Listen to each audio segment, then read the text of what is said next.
आप गजराज को अपने साथ वापस? नहीं बेटी, गजराज तो अब इस कक्ष से तभी बाहर जाएंगे जब संध्या का हत्यारा पकड़ा जाएगा। अब यकीन तो आपको करना पड़ेगा खुदा बख्श, क्योंकि हमने उन्हें आज रंगे हाथों पकड़ा है। अब आप भी अपनी आंखों से ये वफादारी की पट्टी निकाल कर फेंक दीजिए। हमारा मन इस अभिशप्त महल से उचट गया है। बेहतर यही है कि हम कुछ दिनों के लिए महल छोड़ के चले जाएं।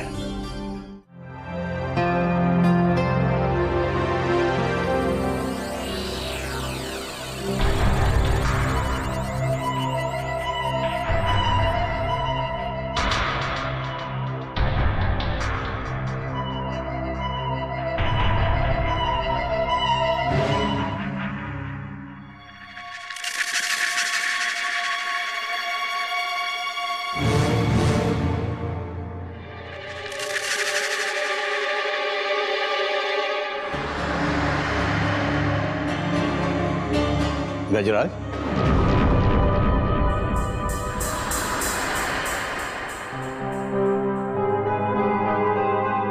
तुम यहाँ राजकुमारी के कक्ष में क्या कर रहे हो? रक्षा। हमारी माताश्री ने हमें राजकुमारी किशोरी की रक्षा का भार सौंपा है।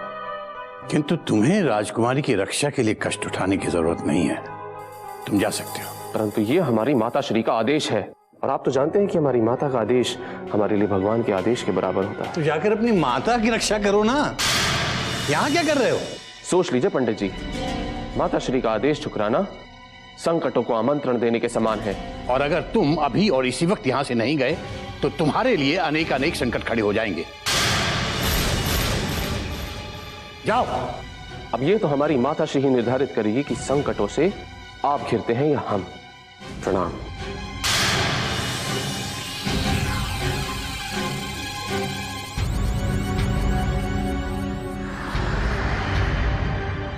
आप सही समय पर आ गए पंडित जी।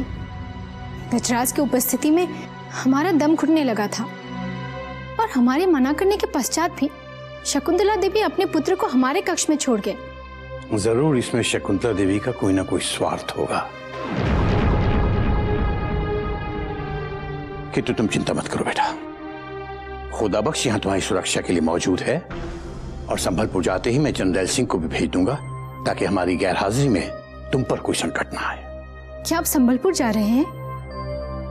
हाँ बेटा, मुझे लगता है कि इस समय महारानी कलावती का यहाँ रहना बहुत जरूरी है। तुम फिक्र मत करो, मैं महारानी को लेकर अतिशीघ्र लौटूंगा, किंतु हमारी गैर मौजूदगी में तुम ऐसे कोई कदम नहीं उठाओगी जिससे कि हमें नीचा देखना पड़े।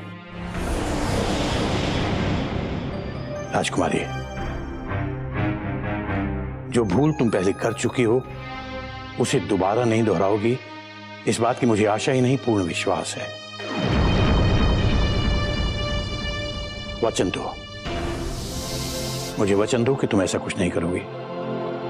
अब हम पर भरोसा रखिए, हम ऐसा कोई कदम नहीं उठाएंगे जिससे आपके सम्मान पर कोई आँच आए। किंतु आपके चले जाने से हम अकेले हो जाएंगे।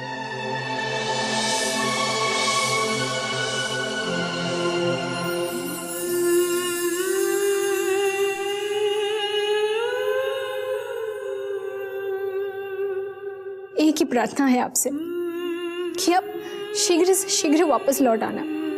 बेटा, हम आपसे दूर अवश्य जा रहे हैं, किंतु हमारा आशीर्वाद आपके साथ है। अपना ख्याल रखना।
और सत्य नीति के महात्मा को हमने आज से पहले इतना टूटा हुआ कभी नहीं देखा। यदि ये टूटकर बिखर गया तो महाराज शिवदत्त का सिंहासन और उनका वंश भी इतिहास के बिखरे पन्नों में सिमट कर रह जाएगा।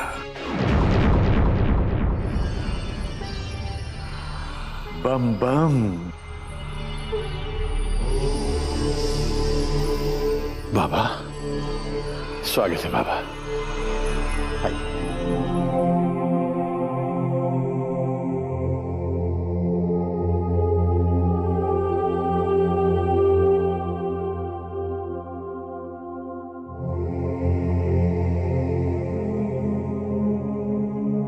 पंडित जी, एक प्रश्न पूछना चाहते हैं आपसे। जी बाबा। आपने ये महल छोड़कर जाने का निर्णय क्यों ले लिया? हमसे कोई भूल हो गई है क्या? कैसी बात कर रहे हैं बाबा? आप जैसे सिद्ध योगी पुरुष से कोई भूल कैसे हो सकती है? बस बात इतनी है बाबा कि अब शिवगढ़ महल में महाराज शिवदत्त का आना अति अति आवश्यक हो गया है। बस उन्हीं को लेने के लिए मैं संभलपुर जाना चाहता हूं। आपका निर्णय उचित है पंडित जी, क्योंकि महल के समस्त महायोद्धा चुनारगढ़ को वापस प्राप्त करने के संकल्प को भूलकर आपस में ही लड़ने मरने लगे हैं। बद्रीनाथ रुष्ट होकर अज्ञातवास में कहीं लुप्त हो गए हैं और भवानी सिंह अपने द्वारा बनाई गई कारागार में स्वयं बंदी बनकर रह गए। और रहा प्रश्न सोमनाथ का। सोमनाथ भी पतन के मार्ग पर बड़ी तीव्रता से आगे बढ़ते चले जा रहे हैं। ऐसी स्थिति में महाराज शिवदत्त का शिवगढ़ लौटना अनिवार्य हो गया है। कहीं ऐसा ना हो कि महाराज वीरेंद्र सिंह बिना युद्ध लड़े ही शिवगढ़ के अंतिम किले को सरलता से प्राप्त कर ले। इसी बात की आशंका ने तो मुझे संभलपुर जाने के लिए विवश किया है। बस आप आशीर्वाद दे बाबा कि मैं बिना किसी अड़चन के महाराज शिवदत्त को शीघ्र यहां लाने में सफल हो जाऊं। अनर्थों और अड़चनों का तो अभी आरंभ ही हुआ है, क्योंकि महाराज शिवदत्त ने जिन महायोद्धाओं को अपना विश्वास पात्र मानने की भूल की है, उस भूल का दंड तो उन्हें भुगतना ही पड़ेगा। प्रकृति का नियम है प्रत्येक प्राणी को, प्रत्येक मनुष्य को अपनी भूल का दंड भुगतना ही पड़ता है। जो भी है बाबा, मैं तो जब तक इस शरीर में सांस है महाराज शिवदत्त के सपने को साकार करने का प्रयत्न करता रहूंगा। मेरे जीवन का यही अंतिम लक्ष्य है बाबा। मेरे भोले बाबा, आपके इस लक्ष्य को अति शीघ्र पूरा करें। मेरी इस प्रार्थना के साथ साथ ये भी प्रार्थना है कि मेरे भोले बाबा इस महल के भटके हुए समस्त महायोद्धाओं को सही मार्ग पर ले आए, उनके हृदय में देशभक्ति की ज्वाला को प्रज्वलित करें। आपकी कामना के साथ साथ हमारी भी यही अंतिम कामना है। बम बम। जल ग्रहण कीजिए हुजूर। पहले ये बता, क्या ये सत्य है कि शकुंतला देवी का गुप्त प्रेम प्रसंग पंडित जगन्नाथ के साथ आरंभ हो गया है? मैं क्या जानूं हुजूर, आप तो जानते हैं कि मैं महल में नहीं कारागार में रहता हूँ। शायद अब तुझे कुछ याद आया होगा मूर्ख सैनिक। बता क्या जानता है? मैं तो बस इतना जानता हूँ हुजूर कि पंडित जी महाराज सुदत्त और महारानी कलावती को संबलपुर लेने जाने वाले हैं।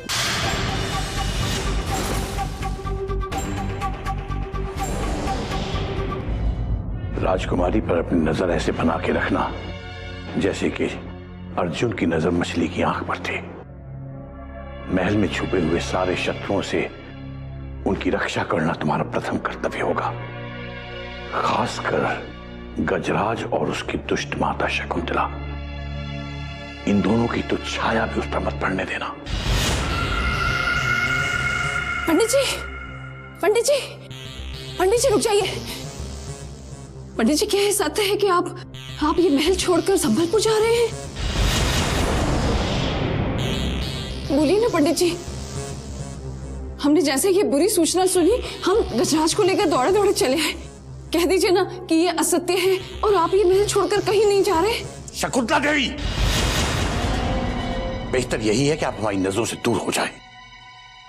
हमें आपके साए तक से नफरत है। हट जाइए यहां से। आप हमारी माता श्री का अपमान कर रहे हैं पंडित जी। खामोश, खामोश।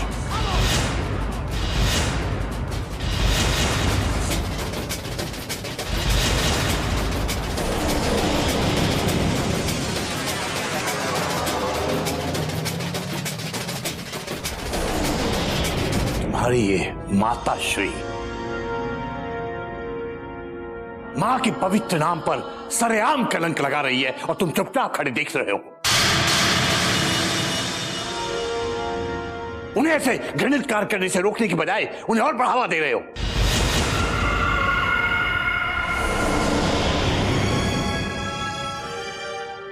धिक्कार है तुम्हें।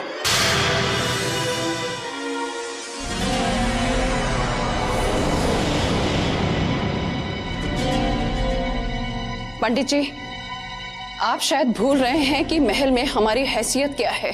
आपसे मिलने से पहले महल में आपकी हैसियत हमारी दृष्टि में महारानी कलावती की सम्मानित बहन की थी, जो अब 2 कौड़ी की हो गई है। आपने अपनी स्वार्थ सिद्धि के लिए पंडित जगन्नाथ पर कीचड़ उछाला है और इसी वजह से हमें मजबूर होकर महल छोड़कर संबलपुर जाना पड़ रहा है।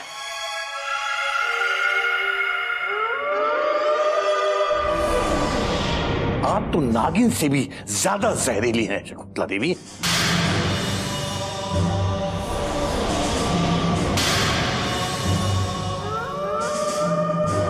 आपका जहर उतारने के लिए अब हमें महाराज शिवदत्त और महारानी कलावती को यहां बुलाना ही पड़ेगा।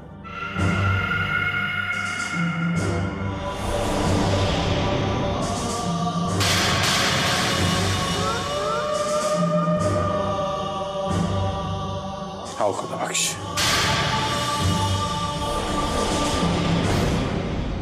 अनमोल इस धरोहर से जुड़े हुए विश्वास की पुश्तैनी दुश्मनी की और वंश के सम्मान की।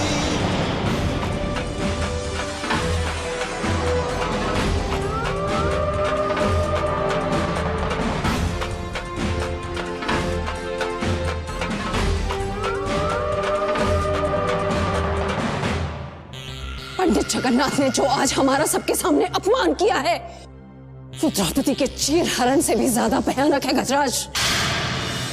और अगर हमने उसका बदला नहीं लिया तो हम किसी के सामने सर उठाने के लायक भी नहीं रहेंगे। आपका सर झुकने से पहले हम पंडित जगन्नाथ का सर उनके धड़ से अलग कर देंगे।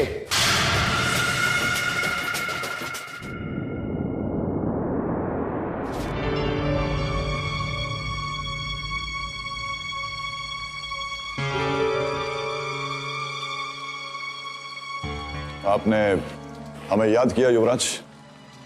आप और आपके साथ साथ संग्राम सिंह और मान सिंह सबने हमें मूर्ख बनाया। तारा सिंह को शिवगढ़ से छुड़ाकर लाने और राजकुमारी किशोरी से संपर्क साधने ये वचन देकर आप हमें इस महल में लेकर आए, परंतु अभी तक आप लोग हाथ पर हाथ धरे बैठे हैं। ये सत्य नहीं है युवराज, बल्कि सत्य तो यह है कि आपको दिए हुए वचन को निभाने के लिए हम हर संभव प्रयास कर रहे हैं।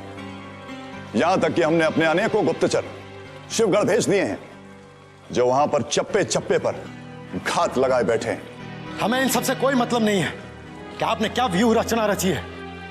हम केवल इतना जानते हैं कि तारा सिंह और राजकुमारी किशोरी शीघ्र अतिशीघ्र हमारी आंखों के सामने हो। युवराज, इसके लिए आपको अभी कुछ और प्रतीक्षा करनी पड़ेगी, क्योंकि हमने अपना संदेश महायोद्धा अभिमन्यु तक पहुंचा दिया है। वो अभी शिवगढ़ की सीमाओं में चंडीलाल की खोज में लगे हुए हैं। यह हमारे प्रश्न का उत्तर नहीं है। और वैसे भी आपने तो कहा था कि विजयगढ़ के महल में पहुंचते ही शीघ्र अतिशीघ्र कोई योजना बनाकर हमारे सैनिकों के साथ हम शिवगढ़ की ओर प्रस्थान करेंगे, परंतु लगता है वो भी कोई छलावा ही था। नहीं युवराज, वो छलावा नहीं था, बल्कि एक सच्चाई थी जिसे आप समझ नहीं पा रहे हैं। आप ये क्यों भूल रहे हैं युवराज कि हमारी ये योजना, हमारा ये अभियान महायोद्धा अभिमन्यु के बिना अधूरा है। आप जानते हैं, महायोद्धा परमवीर सिंह अब इस संसार में नहीं है, और महायोद्धा अभिमन्यु महाराज वीरेंद्र सिंह को दिए हुए वचन को निभाए बिना यहां वापस नहीं लौट सकते।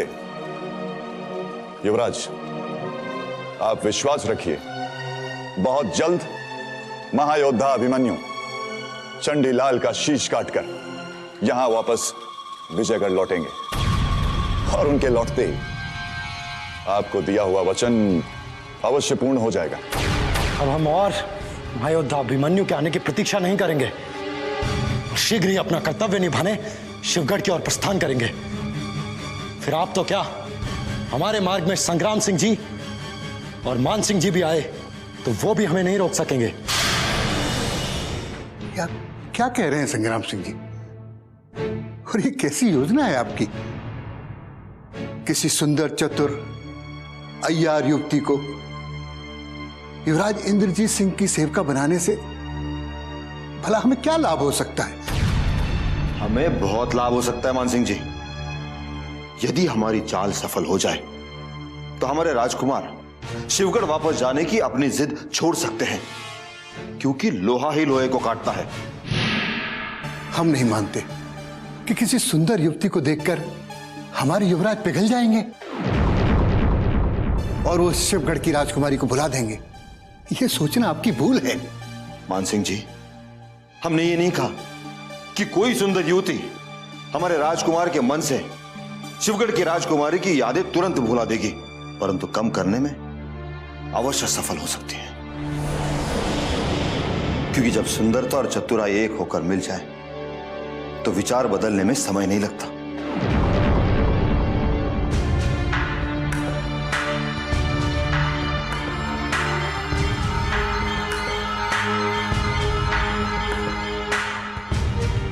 जो युवराज शिवगढ़ की राजकुमारी के प्रेम में इतना अधिक डूबे हुए हैं, वो किसी युवती को इतनी सरलता से अपने समीप कैसे आने देंगे? ये सत्य है मान सिंह जी कि युवराज किसी युवती को इतनी आसानी से अपने समीप नहीं आने देंगे, क्योंकि इस समय उनके रोम रोम में शिवगढ़ की राजकुमारी बसी हुई है, और हम भी नहीं चाहते कि कोई युवती उनके समीप आ जाए। हम बस इतना चाहते हैं कि वो युवती हमारे राजकुमार के दिल का दर्द समझे, इतनी सहानुभूति जताने में सफल हो जाए कि युवराज इंद्रजीत सिंह की सोच बदल जाए और धीरे धीरे वो राजकुमारी किशोरी की यादों से मुक्त हो जाए।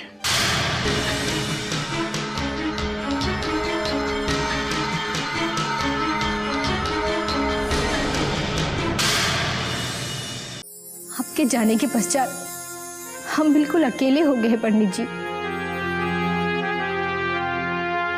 शीला और संध्या भी नहीं रही। हम अपने मन की पीड़ा बताए तो किसे बताए? आदाब राजकुमारी जी। खुदा बख्श आप और ये कौन है? पंडित जी के कहने पर मैं इन दोनों को आपकी सुरक्षा और सेवा के लिए लेकर आया हूं। ये माधवी है।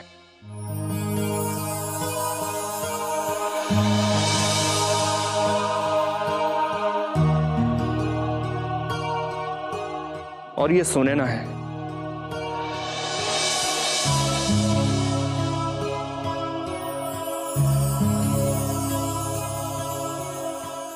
प्रणाम राजकुमारी जी। आपकी सेवा का अवसर पाकर हम दोनों धन्य हो गए। ये दोनों कोई मामूली सेविकाएं नहीं है, लेकिन महल में शत्रुओं की नजर से बचने के लिए ये मामूली सेविका होने का ही दिखावा करेंगे। राजकुमारी जी, विंध्याचल की सबसे चतुर अय्यार का ताज सुनैना को पहनाया गया है।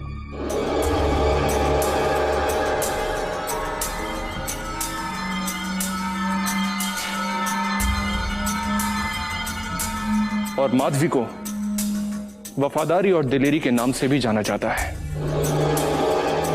ये दोनों की दोनों अपने मालिक की सुरक्षा के लिए अपना सर कटा भी सकती हैं और सामने वाले का सर काट भी सकती हैं। और आज से ये आपके साथ साई की तरह रहेंगे।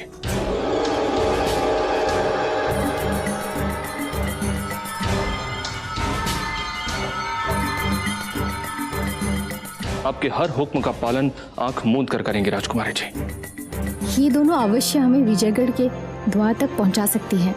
हमें ऐसी ही चतुर अय्यारों की आवश्यकता थी। हम इनका साथ पाकर बहुत प्रसन्न हैं।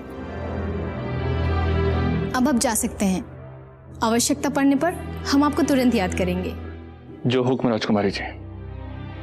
खुदा हाफिज।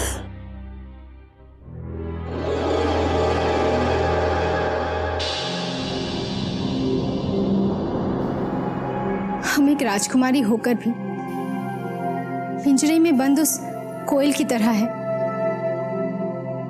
जिसके पंख तो है पर वो उड़ नहीं सकती, कंठ में सुर तो है पर वो गा नहीं सकती। हम चाहकर भी इस पिंजरे से उड़ नहीं पाते। यदि हम पंख फैलाने का प्रयास भी करते हैं तो गिद्ध बनके महल के शत्रु हमें घेर लेते हैं। हम क्या करें? पंख फैलाने की तैयारी, क्योंकि अब हम दोनों बाज बनकर आपकी रक्षा करने के लिए तैयार हैं। बस अब आप ये बताइए कि आपको उड़ना कहाँ तक है? विजयगढ़ से आए उस संदेश वाहक तक, जो महल से दूर एक छोटी सी कुटिया में हमारा कब से इंतजार कर रहा है। अब आप निश्चिंत होकर मेरे साथ वहां जाने की तैयारी कीजिए राजकुमारी जी। मैं आपको वचन देती हूँ, आपकी उससे भेंट भी हो जाएगी और महल के किसी शत्रु को भनक भी नहीं लग पाएगी। किंतु कैसे? कक्ष से बाहर निकलते ही शत्रुओं की दृष्टि से बचना असंभव है। असंभव को संभव करना ही हम अय्यारों का मुख्य कार्य है।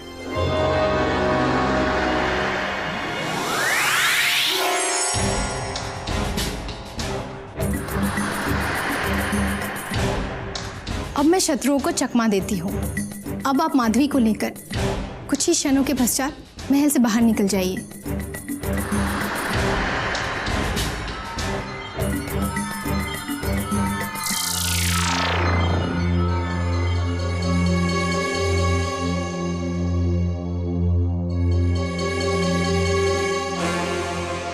आज राजकुमारी किशोरी अपने कक्ष से पहली बार अकेली निकली है। अपने दिल की बात कहने का इससे अच्छा अवसर नहीं मिलेगा गजराज।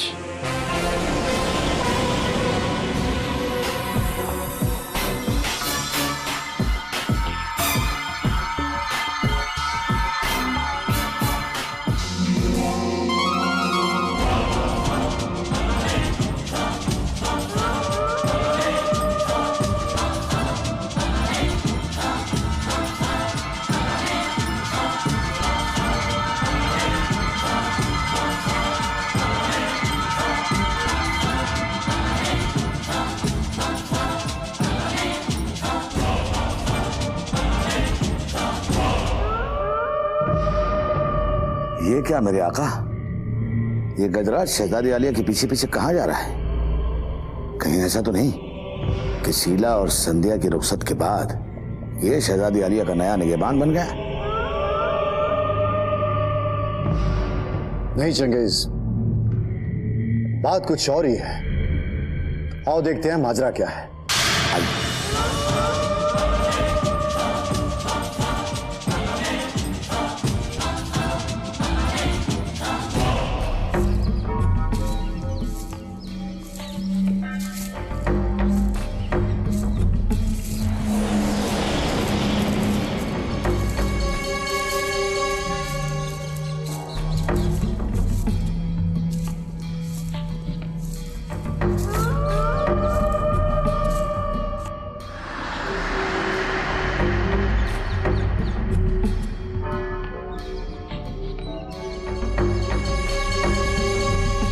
महल के समस्त शत्रु मेरा पीछा करते हुए यहाँ आ चुके हैं। अब राजकुमारी किशोरी को महल में कोई रोकने टोकने वाला नहीं है। वो माधवी के साथ कहीं भी आ जा सकती हैं। तब तक मुझे समस्त शत्रुओं को उलझाए रखना होगा।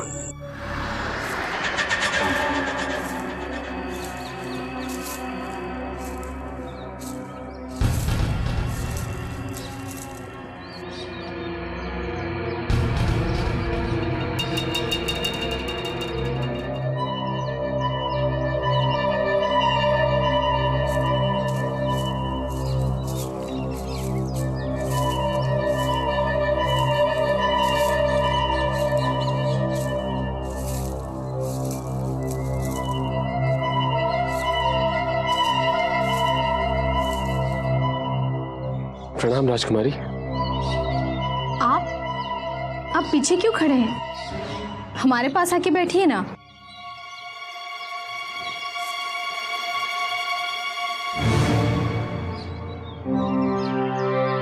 ये फूल आपके लिए। कितना प्यारा फूल है, बिल्कुल आपकी तरह। ये क्या हो रहा है? जो किशोरी हमसे मिलना तो दूर, ठीक से बात भी करना पसंद नहीं करती थी, वो अचानक हमारी प्रशंसा कैसे करने लगी? कहीं हम कोई सपना तो नहीं देख रहे? देखा मेरे आका, हम लोग यहाँ खड़े के खड़े रह गए और वो शकुंतला का पिल्ला शहजादी आलिया को फूल दे रहा है।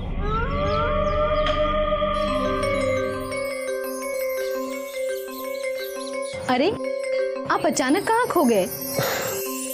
कहीं नहीं राजकुमारी, बल्कि हम तो ये सोच रहे थे कि आज आप बिना किसी सुरक्षा के महल से कैसे बाहर आई? आपको अपने शत्रुओं से भय नहीं लगता?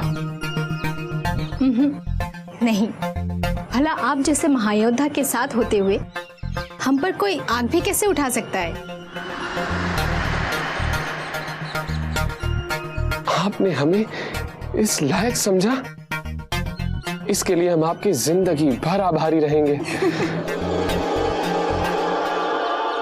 देख रहे हैं मेरे आका, कैसे दोनों के मुंह से फूल झड़ रहे हैं।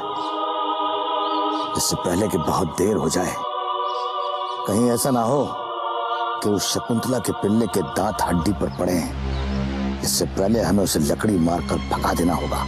समझाओ उसे, समझाओ, मगर सुनो प्यार से।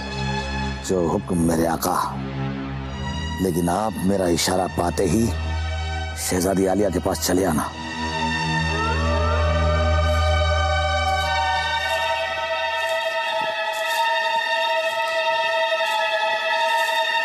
शहजादी आलिया की खिदमत में गुलाम का आदाब। चंगेज, तुम यहाँ? क्या तुम भी गजराज की तरह हमारी सुरक्षा के लिए आए हो? खता की माफी चाहूंगा शहजादी आलिया। आपकी हिफाजत के लिए तो मेरे आका सोमनाथ ही काफी हैं, क्योंकि उनकी नजरों में हमेशा आप रहती। अब मैं आपसे बात कर रहा हूं, लेकिन कहीं ना कहीं से मेरे आका की नजरें आप ही पर लगी होंगी। तो फिर तुम यहाँ क्या कर रहे हो? मैं तो आपको सिर्फ इतना बताने आया था कि महल की सबसे खूबसूरत अय्यार केसरिया आपको ढूंढ रही थी, आपकी याद में बेचैन थी।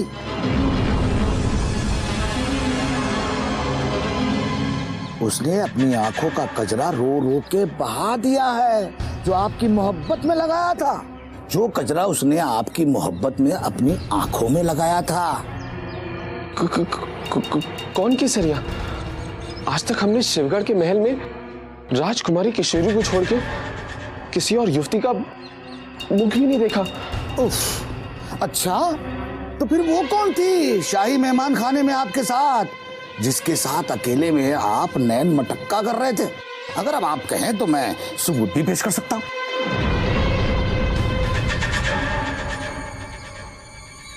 हो सकता है आपकी माताश्री ने उसे आपको ढूंढने के लिए भेजा हो। अब आप जाइए। जो आ गया।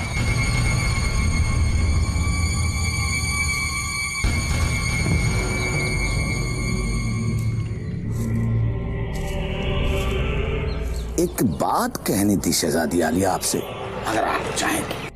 हाँ हाँ, कहिए। जासूसों के जरिए इस साहबजादे के बारे में ये पता चला है कि संबलपुर के हर मोहल्ले, हर गली, हर घर में कुत्तों की तरह पिटे, वो भी लड़कियों के हाथों से। अब आप मुझे इजाजत दीजिए। इस महल में एक से बढ़कर एक चालबाज बैठे हैं, किंतु वो नहीं जानते कि अब उनका पाला महाअय्यार सुनैना से पड़ा है। अब तक सुनैना ने महल में घूम रहे सभी शत्रुओं को भ्रमित कर दिया होगा राजकुमारी जी। चलिए हम तुरंत इसका फायदा उठाते हुए महल से निकल चलते हैं। हमें अति शीघ्र इमली की कुटिया में तारा सिंह से मिलने पहुंचना है। यदि सुनैना अपने परीक्षा में सफल हो गई तो हमारे सारे कष्ट दूर हो जाएंगे। चलो।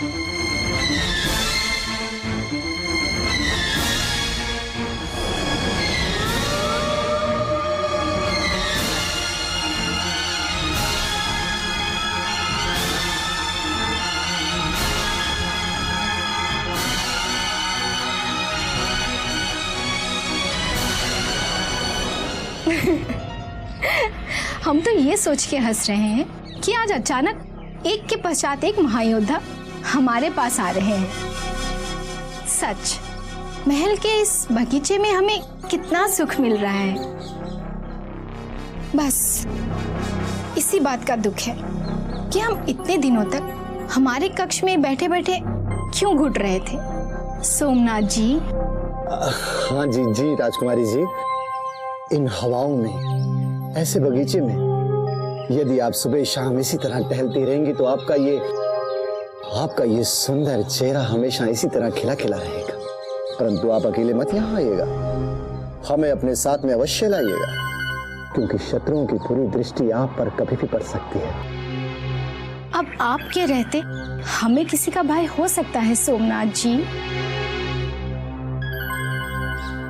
हम जानते हैं कि आप हमारी रक्षा के लिए सजग रहते हैं, किंतु हम कहीं भी रहे आपकी निगाहें हम पर हमेशा टिकी रहती है ना महायोद्धा सोमनाथ जी?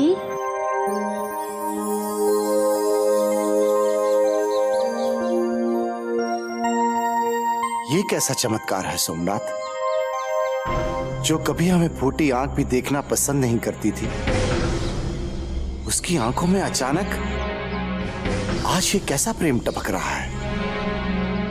क्या सोचने लग गए सोमनाथ जी? हम असत्य तो नहीं कह रहे हैं? जी बिल्कुल नहीं, और वैसे भी शिवगढ़ की राजकुमारी कभी ये सत्य बोल ही नहीं सकती। आपकी सुरक्षा करना सोमनाथ का प्रथम कर्तव्य है। हम अपने प्राणों की बाजी लगाकर भी आपकी सुरक्षा करेंगे, क्योंकि आप शिवगढ़ की राजकुमारी हैं।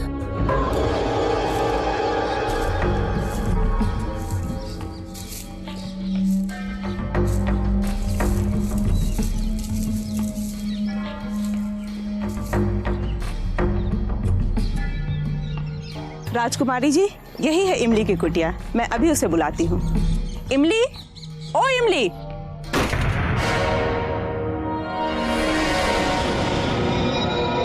ये राजकुमारी जी है इमली, तारा सिंह से मिलने आई हैं। प्रणाम राजकुमारी जी, हमारे तो आज भाग्य खुल गए जो आप हमारे कुटिया में पधारे। तारा सिंह को शरण देकर तुमने हमारी जो सहायता की है उसका बहुत बहुत धन्यवाद, किंतु हमारे पास समय बहुत कम है। हम तुरंत तारा सिंह से मिलकर महल लौट जाना चाहते हैं। जी राजकुमारी जी, मैं अभी बुलाती हूँ। तारा सिंह, बाहर आ जाओ, राजकुमारी जी आई है।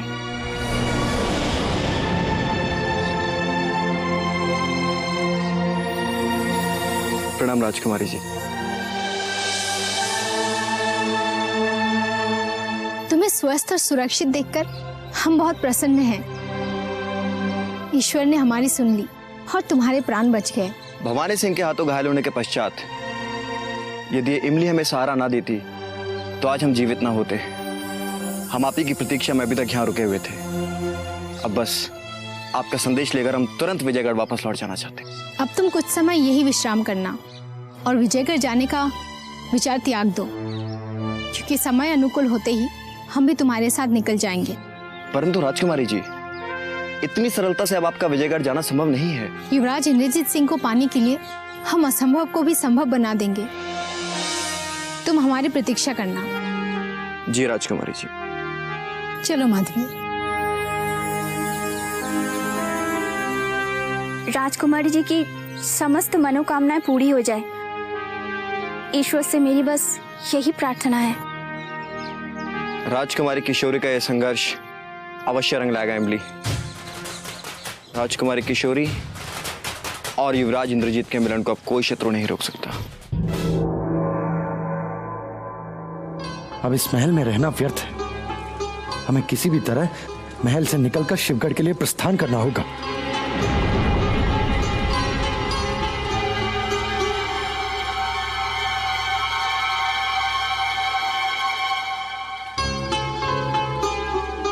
युवराज प्रणाम।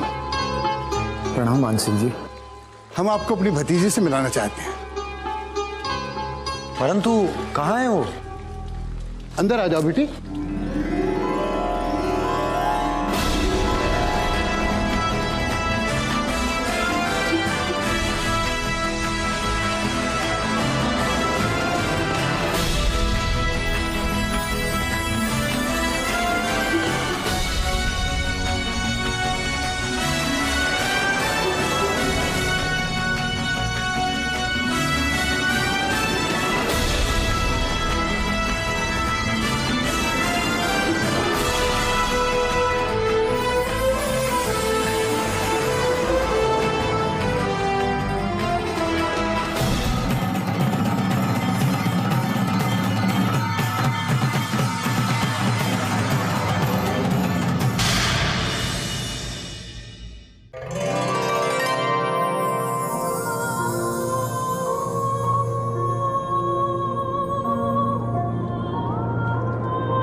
ये हमारी भतीजी ऐश्वर्या।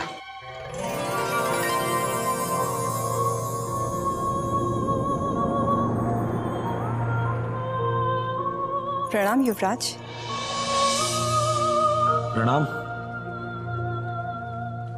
परंतु इनको आज से पूर्व हमने कभी महल में नहीं देखा। देखते भी कैसे युवराज, आज विजयगढ़ के महल में हमने पहली बार तो कदम रखे हैं। परंतु अब आपकी सेवा में यहीं पर रहेगी।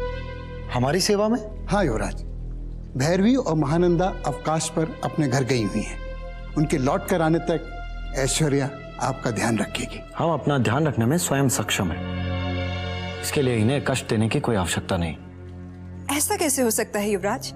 भला हमारे रहते हुए आप अकेले अपना ध्यान कैसे रख सकते हैं? एक बार जो हमने आपकी सेवा की, आप जीवन भर हमें नहीं भुला पाएंगे, है ना काकाश्री? हमने झूठ तो नहीं कहा। इसे बचपन से ही बहुत बोलने की लत है युवराज, परंतु अपना कार्य पूरी निष्ठा और सेवा भावना से करने की आदत है। अब हमारी इतनी भी प्रशंसा करने की क्या जरूरत थी काका? यदि हमारी सेवा से प्रसन्न होकर युवराज ने हमारी प्रशंसा की होती तो हमें शायद खुशी भी होती। ठीक है बिटिया, हम चलते हैं। हाँ?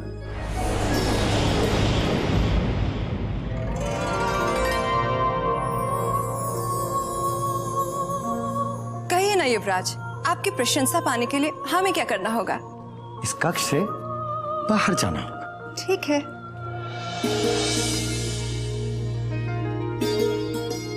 किंतु युवराज, यदि हम इस कक्ष से बाहर चले गए तो हम आपकी पसंद और नापसंद कैसे जान पाएंगे? और यदि हम ये ना जान पाए कि आपकी क्या पसंद है और क्या नापसंद, तो हम आपकी प्रशंसा कैसे पाएंगे?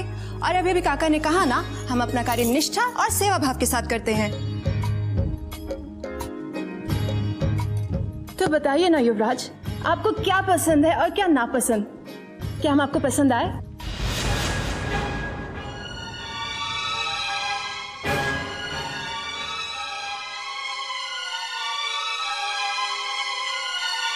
कितना भी दूर भाग लो युवराज, यदि हमने भी तुम्हें किशोरी की आंखों से निकालकर अपनी झील सी आंखों में ना डुबो दिया तो हमारा नाम भी बिजली नहीं।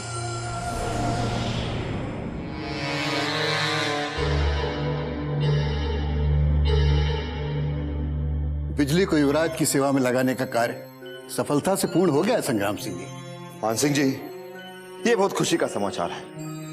अब वो चतुर बिजली अपना कार्य सरलता से पूर्ण कर लेगी, इसका हमें पूर्ण विश्वास है। ठीक कह रहे हैं आप। बिजली हमारी सबसे विश्वास पात्र यार है। वो अपने रूप और चतुराई से राजकुमारी किशोरी की यादों से युवराज को मुक्त करा देगी। ये विश्वास अब हमें भी होने लगा है।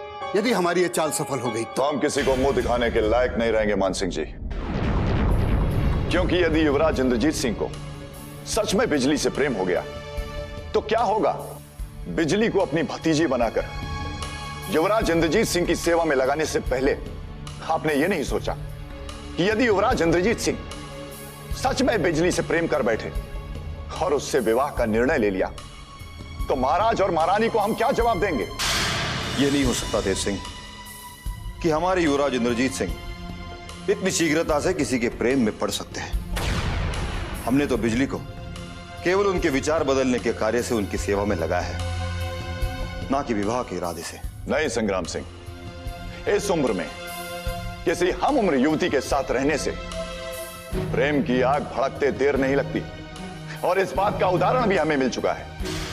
सिर्फ चंद दिनों की मुलाकात युवराज इंद्रजीत सिंह को राजकुमारी किशोरी के प्रेम में झुलसा सकती है, तो बिजली का लंबा साथ उन्हें प्रेम की नई आग में भी चला सकता है। आप दोनों ने जो भी किया है वो एक दिन आप लोगों की बहुत बड़ी भूल साबित होगी, इस बात का मुझे पूरा विश्वास है।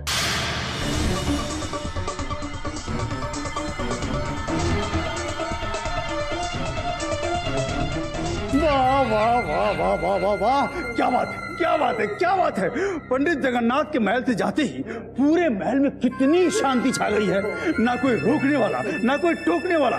बस अब पंडित जगन्नाथ की तरह ही सोमनाथ और चंगेज की इस महल से विदाई हो जाए, तत्पश्चात इस महल में केवल हम ही हम होंगे, हम ही हम होंगे, हम ही हम होंगे। हुजूर, भवानी सिंह और जगन्नाथ के बाद उन्हीं दोनों की तो बारी है। उन दोनों को आपकी साजिशें महल से बेआबरू होकर जाने पर विवश कर ही देंगी, ये मैं पूरे यकीन के साथ कह सकता हूँ। बकरे की माँ कब तक खैर बनाएगी हुजूर? मैं तो कहता हूँ ये पूरा महल आपके लिए खाली होने वाला है, क्योंकि राजकुमारी किशोरी के तेवर मुझे उल्टे नजर आ रहे हैं हुजूर, उल्टे नजर आ रहे हैं। वो मौका देखते ही फिर से भागने वाली है।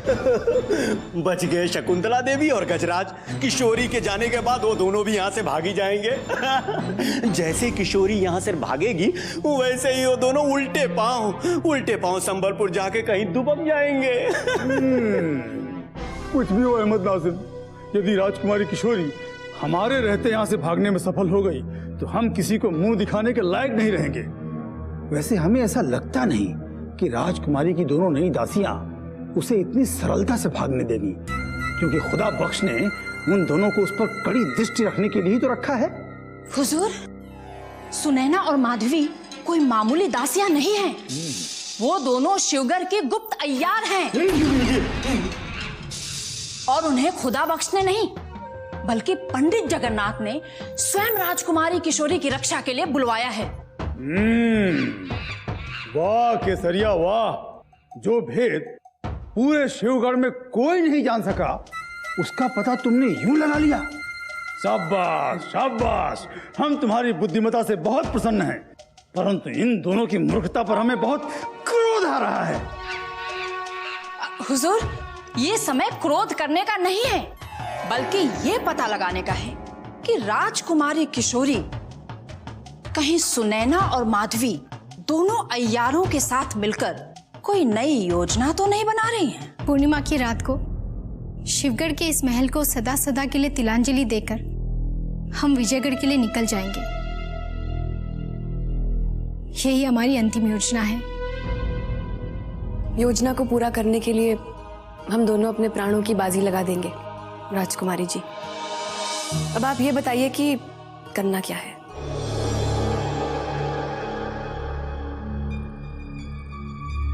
पूनम का चांद निकलते ही तुम हमारे साथ महल से अकेली निकल जाओगी और तुम माधवी हमारा रूप लेकर महल के समस्त शत्रुओं को भ्रमित करने का काम करोगी। समझ गई। आप हमें अपने साथ उस इमली के घर ले जाएंगी जहां विजयगढ़ से आया तारा सिंह छुपा है। समझदार हो तुम। तारा सिंह को लेकर हम दोनों काली मंदिर पहुंच जाएंगे, जहां सवेरा होते ही माधवी अपने वास्तविक रूप में हमारे पास आ जाएगी, जहां से हम चारों विजयगढ़ के लिए निकल जाएंगे। क्या हमें भी आपके साथ विजयगढ़ जाने का सौभाग्य मिलेगा राजकुमारी जी? अब हम तुम दोनों के बिना एक भी कदम आगे नहीं बढ़ा सकते, क्योंकि तुम्हारे जैसे चतुर और वफादार अय्यारों के रहते अब हम पहले की तरह कभी असफल नहीं हो सकते। हम आपके इस विश्वास की सदा लाज रखेंगे राजकुमारी जी, और जैसे ही कोई संकट आएगा हम स्वयं को आपके रूप में बदलकर सारे संकट अपने ऊपर ले लेंगे। जब तुम जैसी वफादार सखियों का साथ मिल गया है, तो अब हमें विजयगढ़ पहुंचकर अपने देवता से मिलने से कोई नहीं रोक सकता है।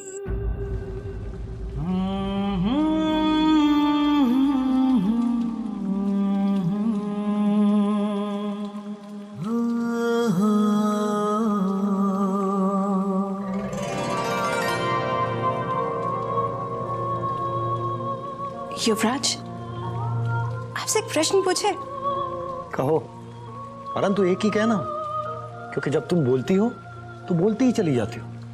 भूल हो गई युवराज, हमें क्षमा कर दीजिए। आगे से हम बिल्कुल अधिक नहीं बोलेंगे। हर बार अधिक ना बोलने के लिए क्षमा मांगती हो और तुरंत सब कुछ भूलकर फिर बोलने लगती हो। अब कहो, क्या कहना चाहती हो? युवराज, क्या आप सच में शिवगढ़ की राजकुमारी से प्रेम करते हैं? यह कैसा प्रश्न है? आप ऐसे क्यों बोल रहे हैं युवराज? हम थोड़ी ना कह रहे हैं, पूरे महल में यही चर्चा है कि आपके और शिवगढ़ की राजकुमारी के विषय में कुछ चर्चा हो रही है। पर आपको बुरा लगा तो हमें क्षमा कर दीजिए युवराज, हम ऐसी गलती दोबारा नहीं करेंगे।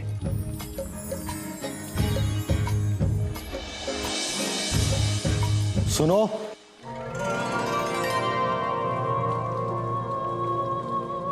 जी युवराज। महल में और क्या क्या चर्चाएं हो रही है? महल के अनेक व्यक्तियों को हमने आपकी बुराई करते हुए सुना है, लेकिन हमने कभी बुराई नहीं की। तुम फिर एक बात के 10 टुकड़े करने लगी। वही बताओ जो तुमने सुना है।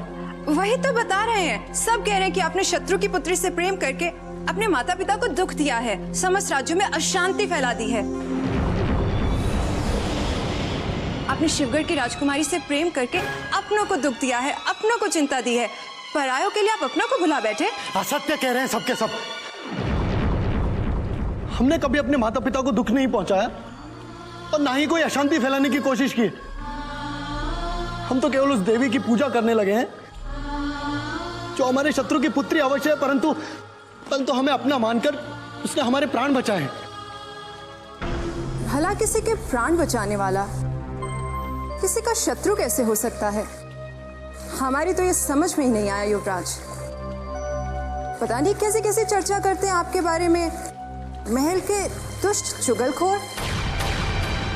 हमने तो यहाँ तक सुना है कि आपने प्रेम में पागल होकर बाबा रुद्रनाथ तक को रुष्ट कर दिया था, और आपके इस कार्य से महारानी चंद्रकांता भी मृत्यु के मुख से आते आते बची।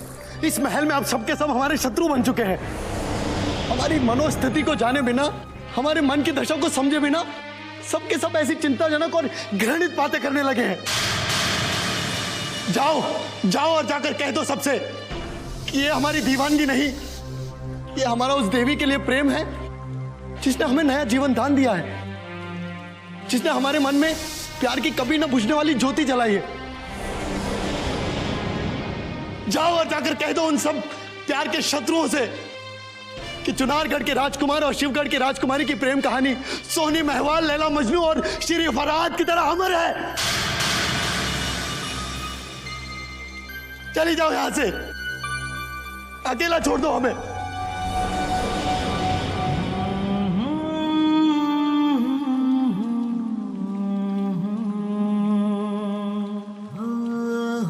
हमने कभी अपने माता पिता को दुखी करने की कोशिश नहीं की, कभी नहीं। क्या हमारे महायोद्धा युवराज इंद्रजीत सिंह को सुरक्षित महल में वापस लाने में सफल हो गए? जी महाराज, हमारे गुप्तचर अभी अभी ये शुभ संदेश लेकर आए हैं। क्षमा कीजिए महाराज, युवराज इंद्रजीत के सुरक्षित वापस लौटने का शुभ समाचार सुनकर आप अचानक मुस्कुराते मुस्कुराते इतने उदास क्यों गए? बाबा रुद्रनाथ के दिए वचन ने हमारे मन को जंजीरों से बांध दिया है पद्मिनी। हम अपने पुत्र के लौटने की खुशी तो महसूस कर सकते हैं, परंतु अपने पुत्र को देखने की इच्छा व्यक्त नहीं कर सकते। अब दीपावली के दिए जगमगाने से पहले हमारे मन का अंधकार दूर नहीं हो सकता, और यही सोच सोचकर अब हमें हर खुशी, हर दुख एक जैसा लगने लगा है। मैं जानती हूँ महाराज कि आप और महारानी अपने मन पर कितना बोझ उठाए हुए हैं, किंतु कुछ समय पश्चात हमारे सारे के सारे दुख दूर हो जाएंगे महाराज, और हमारा बिखरा हुआ राज परिवार फिर से एक हो जाएगा। अब आप निश्चिंत हो जाइए महाराज, क्योंकि तेज सिंह अपनी पूरी निष्ठा के साथ संग्राम सिंह और मान सिंह जी का साथ दे रहे हैं, और युवराज इंद्रजीत सिंह पर पूरी तरह से नजर बनाए हुए हैं। अब हमने युवराज इंद्रजीत सिंह के भविष्य का निर्णय उनके भाग्य पर छोड़ दिया है पद्मिनी। दीपावली से पूर्व उनका विचार भी हम अपने मन में नहीं लाना चाहते। यही बाबा रुद्रनाथ का आदेश भी है। अब हम अपना समस्त ध्यान अपनी बिखरी हुई शक्तियों को समेटने पर केंद्रित करना चाहते हैं,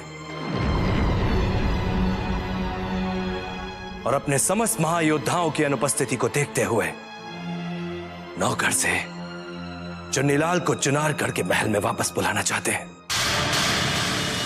क्षमा कीजिए महाराज, किंतु आप ये क्या कह रहे हैं?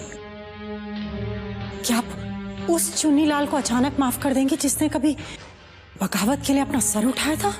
परंतु हमने तुरंत चुन्नीलाल को सिर झुकाने के लिए विवश कर दिया था। अब वो अपनी वफादारी दिखाकर अपनी भूल का पश्चाताप करना चाहते हैं, और इसलिए हम उन्हें एक अवसर प्रदान करना चाहते हैं पद्मिनी। महाराज, सुना सांप को कितना भी दूध पिलाया जाए परंतु वो उगलता सिर्फ और सिर्फ विष है। यदि चुन्नीलाल यहां आ गए तो यहां पर आकर सिर्फ और सिर्फ विष ही उगलेंगे, और ये बात मैं पूरे विश्वास के साथ कह सकती हूँ। हम जानते हैं पद्मिनी, मगर जहर की काट भी जहर ही होता है। तो बात और है कि चुन्नीलाल हमें अपने विषदंत दिखाने का दुस्साहस एक बार कर चुके हैं, परंतु हमें पूरा विश्वास है कि इस बार वो अपना विष हमारे शत्रुओं पर उगलेंगे।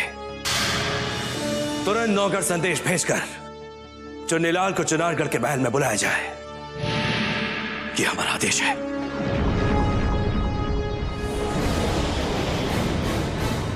अब क्या होगा यदि चुन्नीलाल ने वापस यहाँ आकर अपने षड्यंत्र आरंभ कर दिए तो चुनारगढ़ के साथ साथ विजयगढ़ और नौगढ़ पर भी संकट के काले बादल छा जाएंगे। राजकुमारी किशोरी को युवराज इंद्रजीत के मन से हटाना उतना भी सरल नहीं जितना हमने सोचा था। युवराज टूट सकते हैं किंतु अपने प्रेम को झुकता हुआ नहीं देख पाएंगे। क्या कभी ना हारने वाली विजयगढ़ की सबसे चतुर अय्यार आज इतनी सरलता से पराजित हो गई? नहीं, ये हमारी पराजय नहीं, किंतु ये अवश्य स्वीकार करते हैं कि शिवगढ़ की राजकुमारी की निंदा करके हम युवराज इंद्रजीत का झुकाव अपनी तरफ नहीं कर सकते। तो किसी और तरीके से झुकाना होगा। शिवगढ़ की राजकुमारी की यादों को भुलाने के लिए अब तुम्हें अपनी सुंदरता का शस्त्र चलाना होगा। ये कैसी राय दे रहे हैं आप संग्राम सिंह जी? जिस युवराज ने राजकुमारी को अपने दिल में बसाकर उसे पूछना शुरू कर दिया है, कोई युवती अपने सुंदरता के बल पर उन यादों को कैसे भुला सकती है? अवश्य बुला सकती है तेज सिंह, क्योंकि लोहा ही लोहे को काटता है। परंतु इस बात को तुम नहीं समझोगे। कहावतें हर जगह सच्ची नहीं होती संग्राम सिंह जी, जिसे आप नहीं समझ रहे हैं।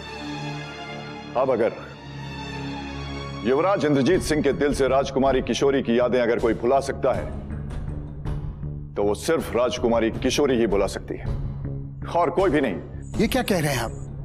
भला हमारे युवराज के मन से राजकुमारी किशोरी अपनी यादों को कैसे मिटा सकती है? मिटा सकती है मान सिंह जी। अगर बिजली को राजकुमारी किशोरी का बहरूपिया बनाकर युवराज इंद्रजीत सिंह के पास भेज दिया जाए तो सांप भी मर जाएगा और लाठी भी सलामत रहेगी। इस चाल के सहारे हम युवराज को अधिक समय तक मूर्ख नहीं बना सकते, क्योंकि आज नहीं तो कल सत्य तो उन्हें पता नहीं होगा, और जिस दिन उन्हें सत्य का पता चल जाएगा तो इसका परिणाम बहुत भयानक होगा। संग्राम सिंह के तर्क से हम पूरी तरह सहमत हैं तेज सिंह। हमें कोई और युक्ति लगानी होगी।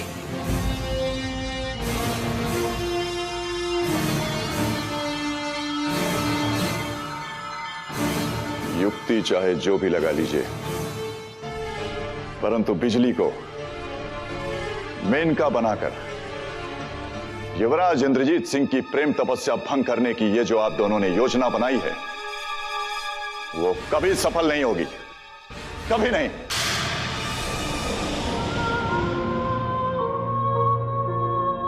तेज सिंह ने बिजली की क्षमताओं पर प्रश्न चिन्ह लगाकर बिजली के मन में सुलगते अंगारे भर दिए हैं। अब हम युवराज इंद्रजीत को अपना वो नया रूप दिखाएंगे कि किशोरी की यादों के दिए उनके मन से सदैव के लिए खुद ब खुद बुझ जाएंगे।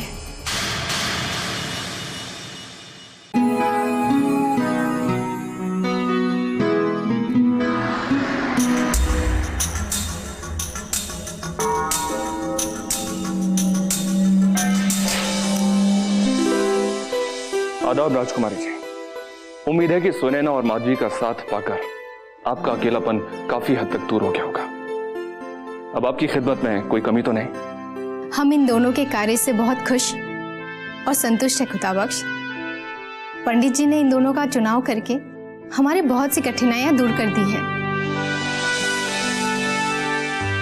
यदि ये दोनों साथ ना देती तो हम विजयगढ़ के उस तारा सिंह से कभी नहीं मिल पाते, जिससे मिलना हमारा अति आवश्यक था। ये आप क्या कह रही हैं राजकुमारी जी? मुझे बहुत खुशी हो रही है कि विजयगढ़ से आया वो मेहमान जिंदा है, लेकिन इस तरह से अचानक उससे मिलने के लिए जाना काफी खतरनाक हो सकता है। कहीं आपको किसी ने देख तो नहीं लिया? नहीं, अब आपको राजकुमारी जी की चिंता करने की आवश्यकता नहीं है। हमारे रहते इन्हें कोई छू भी नहीं सकता। हमारे जीते जी शत्रु तो क्या, शत्रु की परछाई भी इनके समीप नहीं पहुंच सकती, क्योंकि शत्रु को इन तक पहुंचने से पहले सुनैना और माधवी के शव पर से होकर गुजरना होगा। इन दोनों की स्वामी भक्ति और बुद्धिमत्ता का ही परिणाम है जो हम सोमनाथ, चंगेज और गजराज की आंखों में धूल झोंकने में कामयाब हो गए और हमारी योजना का प्रथम चरण पूर्ण हो गया। योजना? कैसी योजना? वो हम तुम्हें यहाँ नहीं, अपने कक्ष में बताएंगे, क्योंकि यहाँ कोई भी हमारी योजना सुन सकता है। रात्रि का दूसरा प्रहर बीतते ही तुम हमारे कक्ष में आ जाना, वही हम तुम्हें समझा देंगे। अब हम चलते हैं।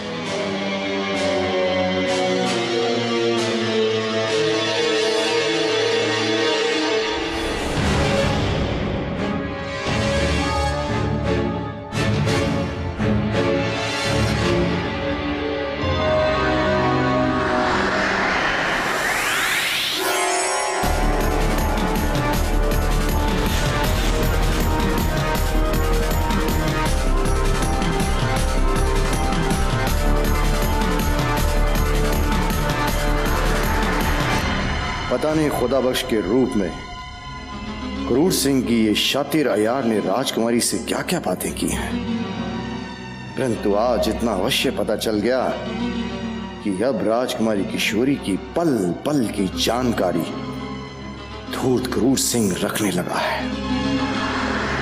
क्या ये घर का अय्यार अभी तक जीवित है? शीघ्र बताओ, कहाँ है वो दुष्ट? हम अभी उसका वध कर देंगे। हुजूर, अभी इस बात का पता नहीं चल पाया है कि वो अय्यार इस शिवगढ़ में कहां छुपा हुआ है, परंतु इतना मैं जरूर जान गई हूं कि राजकुमारी का संपर्क उस अय्यार से हो चुका है और वो अपने शातिर अय्यार माधवी के साथ उससे मिलकर भी आ चुकी है। मुझे तो पहले ही शक था, तो मखत अय्यार अभी तक जिंदा है और हमारी सरहद में ही छिपा है, पर कोई मेरी सुने तब ना। हुजूर, मैं तो कहता हूं उस अय्यार से पहले उस पनाह देने वाले को ढूंढकर फांसी पे लटका देना चाहिए, क्योंकि मुल्क के साथ गद्दारी करने वाला सबसे बड़ा दुश्मन होता है। खामोश! इसे कब क्या दंड देना है इसका निर्णय हम करेंगे, तुम दोनों नहीं, समझे? केसरिया, तुम तत्काल ये पता लगाओ कि राजकुमारी किशोरी उस अय्यार से क्यों मिलने गई थी। कहीं उसकी फिर से महल छोड़कर भागने की कोई योजना तो नहीं? इसका पता तो अभी नहीं चल पाया है हुजूर, किंतु अंधेरा होते ही जो भी सत्य होगा वो सामने आ जाएगा। हैं? वो कैसे? हमें राजकुमारी जी ने खुदा बख्श समझकर मध्य रात्रि में अपने कक्ष में बुलाया है। आज वो हमें किसी गुप्त योजना के बारे में बताने वाली है। अच्छा, अवश्य ही उस अय्यार से वापस मिलने या शिवगढ़ की सीमा से उसे सुरक्षित बाहर निकालने की कोई गुप्त योजना हो सकती है। परंतु केसरिया, तुम इस बात का अवश्य पता लगा लेना कि वो अय्यार किसके यहाँ शरण लिए हुए है। यदि समय रहते उसे मौत के घाट उतार दिया गया तो राजकुमारी की सारी योजना एक ही झटके में ध्वस्त हो जाएगी और तत्पश्चात हमारी नाक कटने से सदा सदा के लिए बच जाएगी। आपकी नाक और शिवगढ़ के सम्मान की चिंता हमें अपने प्राणों से भी बढ़कर है हुजूर। अब चाहे कुछ भी हो जाए, किंतु विजयगढ़ के युवराज इंद्रजीत के पास हमारी राजकुमारी कभी नहीं पहुंच पाएगी हुजूर। राजकुमारी किशोरी, हम सब कुछ सहन कर सकते हैं, किंतु आपकी छवि पर कभी कोई दाग लगते हुए नहीं देख सकते, जो कि हमारे महल के अनेक व्यक्ति लगाने पर तुले हुए।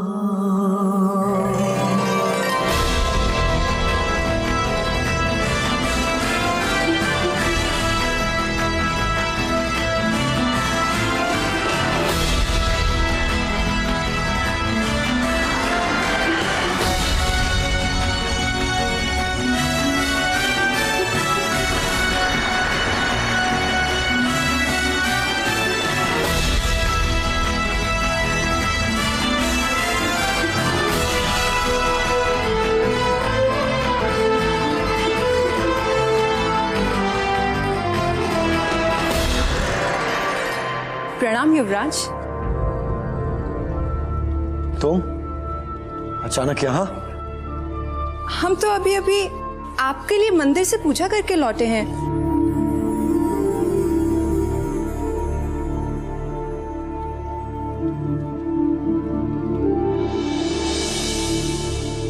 हमारे लिए पूजा करने को तुमसे किसने कहा था?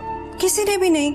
हम तो अपने ही मन से भगवान से प्रार्थना करने गए थे कि आपको अतिशीघ्र अपनी वो चाहत मिल जाए जिसकी पायल से भी आप इतना प्यार करते हैं।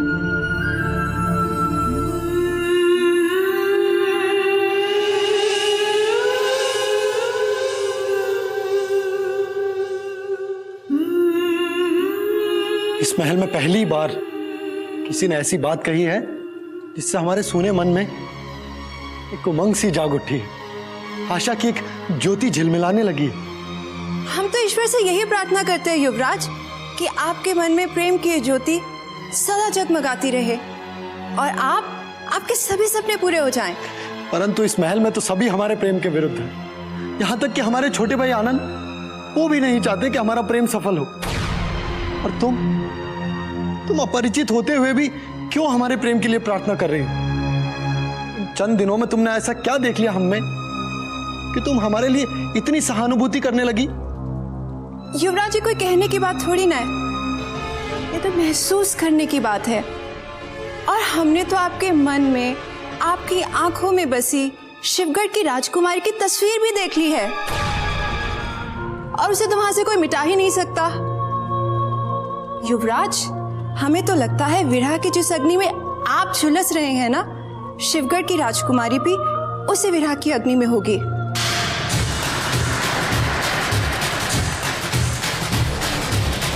आज की रात हमें किसी तरह काटनी है। कल पूर्णिमा की रात को हम उनके राज्य के लिए निकल जाएंगे। अब एक एक पल बिताना मुश्किल हो गया है। पता नहीं ये सुबह कब होगी और हमारे जीवन को बदल देने वाली वो रात कब आएगी। आदाब राजकुमारी जी, क्या मैं अंदर आ सकता हूँ? आइए। आप सही समय पर आए हैं। हमने आपको अपनी गुप्त योजना के बारे में बताने के लिए ही इतनी रात के अपने कक्ष में याद किया था। हम कल रात्रि को ही ये महल सदा सदा के लिए छोड़कर विजयगढ़ के लिए निकल जाएंगे।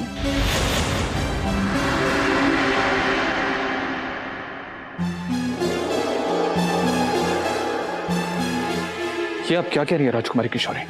हम जानते थे कि ये सुनकर आपको अवश्य आघात सा लगेगा,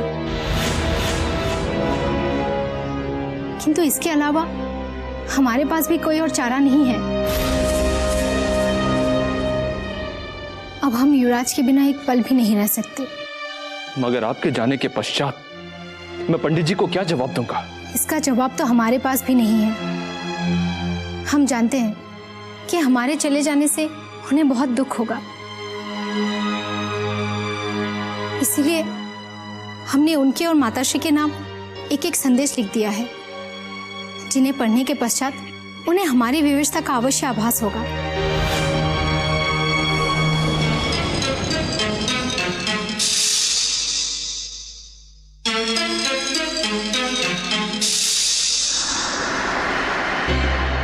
राजकुमारी किशोरी, आपने जो फैसला लिया है उस फैसले में मुझे दखल देने का कोई अधिकार नहीं है। जैसा आप ठीक समझें। आपके महल से जाने के बाद मैं आपका यह पैगाम महारानी जी और पंडित जी तक अवश्य पहुंचा दूंगा। परंतु विजयगढ़ जाने की आपने क्या योजना बनाई है, यदि आप वो योजना मुझे बता दें तो जरा तसल्ली हो जाएगी। क्योंकि आपने जो फैसला लिया है उस फैसले की कामयाबी इतनी आसान भी नहीं है। यदि योजना में कोई कमी ना हो तो कठिन भी नहीं है। आप मेरे और माधवी के रहते निश्चिंत रहिए। मैं कल मध्य रात्रि को राजकुमारी जी को लेकर तारा सिंह से मिलने इमली की कुटिया पहुंच जाऊंगी और फिर वहां से हम दोनों काली मंदिर आ जाएंगे। तो फिर माधवी यहाँ पर अकेली क्या करेगी? मैं राजकुमारी जी का रूप लेकर सुबह तक इसी महल में रहूंगी, ताकि किसी को राजकुमारी जी के चले जाने का कोई संदेह ना हो। और सुबह होते ही मैं भी काली मंदिर पहुंच जाऊंगी, जहां से हम चारों विजयगढ़ के लिए निकल जाएंगे। यही योजना है हमारी। योजना तो बहुत पुख्ता है राजकुमारी जी, और मुझे पूरा यकीन है कि इस बार आपको कामयाबी जरूर मिलेगी, मगर फिर भी हमें संभल कर रहना होगा। मैं अपनी तरफ से आपकी मदद की पूरी कोशिश करूंगा, आप बेफिक्र रहिए। अब मैं चलता हूं, खुदा हाफिज।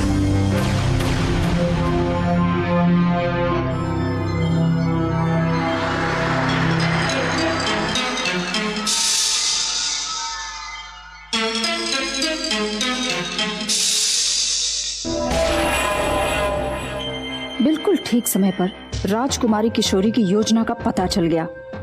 यदि आज उनसे भेंट ना होती तो कल अंधेरा घिरते ही वो अपनी दोनों शातिर अय्यारों के साथ शिवगढ़ की सीमा से लुप्त हो जाती। हमें ये बात हुजूर को तुरंत बतानी होगी।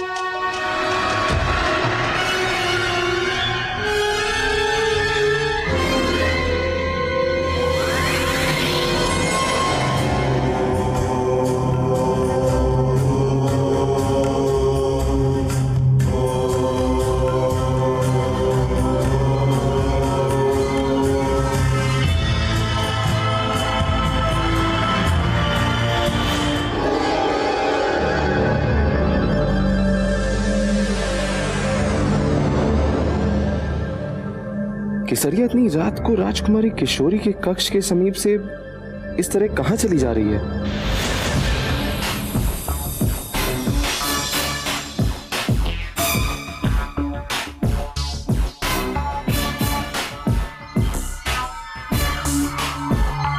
केसरिया,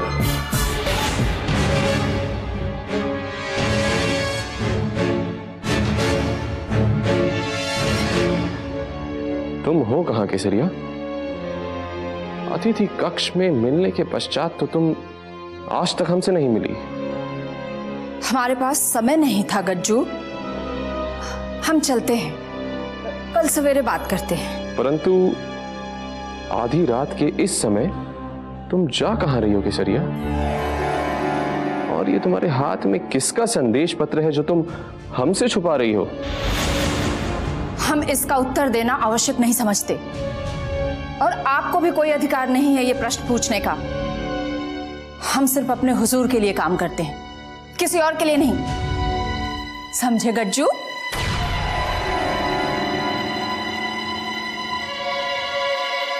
अवश्य ही कोई गहरा राज है जो केसरिया हमसे छुपा रही है।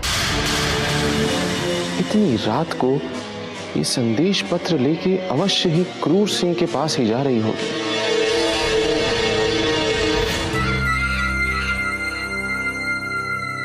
राजकुमारी किशोरी की योजना के विषय में कोई सूचना लेकर अभी तक केसरिया आई क्यों नहीं?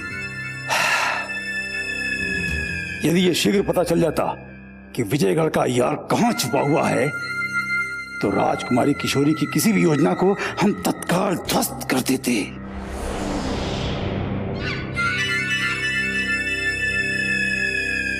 अरे ये मुंह लटकाए किसका मातम मना रहे हो? मातम? अरे नहीं प्राणेश्वरी, हम तो राजकार्यों की उलझनों को सुलझाने में लगे हुए हैं। हाँ? अच्छा, पहले घर के कार्य तो सुलझा लो, फिर राज्य के कार्य सुलझा लेना। वैसे भी अब तक के जीवन में कुछ खास कार्य तो तुमने किया नहीं है, बस बड़ी बड़ी डींगे ही हाँकते रहते हो। डींगे ही हाँकते रहते हैं? प्राणेश्वरी, क्या कह रही हो? कुछ तो समझा करो। देखो प्रिय, ये बार बार उलाहना मत दिया करो, थोड़ी प्रतीक्षा करो। तुम देखना जैसे ही हमारी योजना सफल हो जाएगी, हम महाराज शिवदत्त को पीछे छोड़कर आगे निकल जाएंगे। तत्पश्चात तुम इस बात पर अभिमान करोगी कि तुम महायोद्धा महाराजाधिराज क्रूर सिंह की पत्नी हो। बहुत हो चुका अभिमान। अरे अब तो शर्म आ रही है कि तुम अपने अय्यारों को तनख्वाह देने लायक भी नहीं बचे। वो दोनों हमारी बदनामी करते फिर रहे हैं पूरे महल में, और तुम हो कि ऐसे ही किसी योजना के लिए अपना समय नष्ट कर रहे हो। मुबारक हो हुजूर, मुबारक हो। केसरिया खुफिया खबर देने आ रही है। अच्छा मोहिनी, सुना तुमने? हमारी योजना पूर्ण भी हो गई और तुम सोचती रहती हो कि हम मनगढ़ंत योजनाएं बनाते रहते हैं। अब तुम देखना हम क्या क्या करते हैं। तुमसे कुछ नहीं होने वाला। जितने नाकारा तुम हो उससे अधिक नाकारा तो ये तुम्हारे अय्यार हो गए हैं। मोहिनी, हुजूर हुजूर, नहीं हुजूर, इनका हक है। तारीफ के लिए शुक्रिया भाभी जान, पर अभी ज्यादा हमारे पास वक्त नहीं है। जैसे ही फुर्सत मिलेगी हम वक्त निकालकर इत्मीनान से तारीफ सुनने के लिए आ जाएंगे। चलिए जल्दी चलिए हुजूर, केसरिया बड़ी बेसब्री से आपका इंतजार कर रही है, जल्दी चलिए। चलते हैं। प्राणेश्वरी, तुम अपना ध्यान रखना, हम शीघ्र लौटते हैं। भोजन कर लेना है। चलो चल।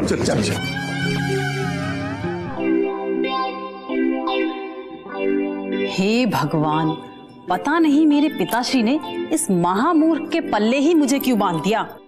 यदि कुंवारी रहती तो राजकुमारी की बांदी ही बनकर इस राजमहल में रानी की तरह राज करती। आदाब राजकुमारी जी, क्या मैं अंदर आ सकता हूँ? आइए।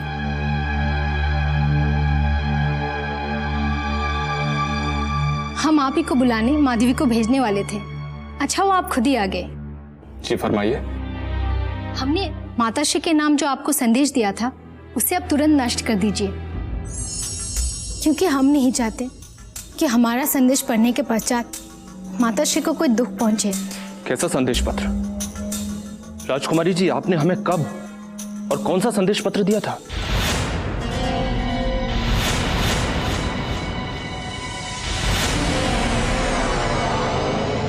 अभी कुछ समय पहले ही तो राजकुमारी जी ने हम दोनों के सामने आपको 2 संदेश पत्र दिए थे।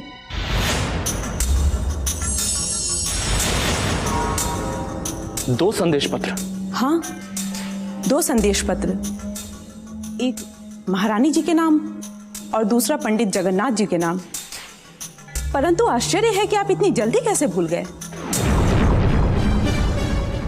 समझ गया, अच्छी तरह से समझ गया। राजकुमारी किशोरी, अब सबके साथ धोखा हुआ है, क्योंकि जिसे खुदा बख्श समझकर आपने वो संदेश पत्र दिए थे वो दुश्मन का कोई जासूस था।